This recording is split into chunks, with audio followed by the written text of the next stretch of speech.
Good morning to you. Thanks for your company this Tuesday, the 3rd of November. I'm Jessica Amir, market analyst with Bell Direct. Well, of course, all eyes are on the US election this evening. Results not expected for some days, though. While America is prepped and ready for mass protests with the likes of Trump Hotel and the White House being fenced off, and Washington, D.C. shop fronts have been boarded up too.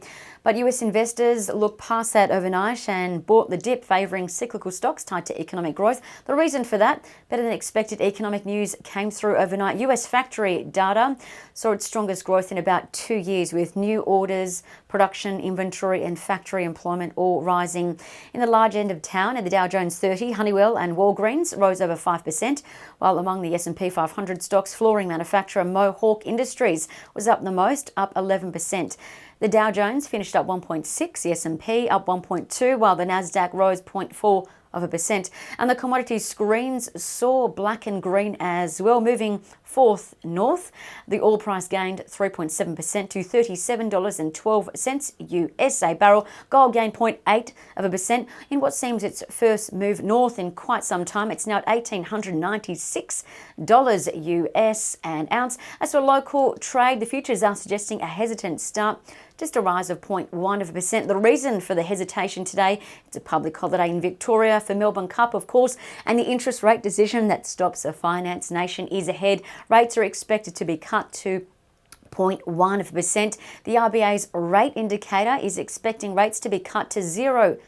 But the headline figure that the market has priced in is that rates will be cut to 0.1%. Now, if this happens, you could expect markets to rally because they don't like surprises. But if there's no cut, on the back of disappointment, you could expect a fall, particularly in cyclicals, mining stocks, industrials, growth tech names, and smaller and mid companies as well. So keep an eye on that. The market is also expecting the RBA to announce more bond buying, at least $5 billion a month, to get more money into the economy and to, of course, drop the rate at which the state government borrows at. So keep an eye on that. As for a couple of trading ideas that could be worth a look, well, CSR was upgraded overnight by UBS, increasing their buy rating and price target to $5.19 on stronger than expected first half profits for CSR and a special surprise dividend that was announced, given that it didn't declare a dividend back in March. And ResMed yesterday was upgraded by 4 brokers, including Credit Suisse, Macquarie, UBS and Wilson's.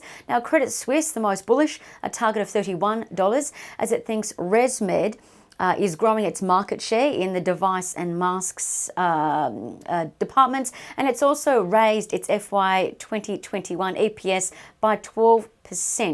And UBS reiterated Westpac as a buy with a $20.50 target after the Big Four announced what some are calling a multi-year turnaround report card. UBS says Westpac's balance sheet is stronger than expected.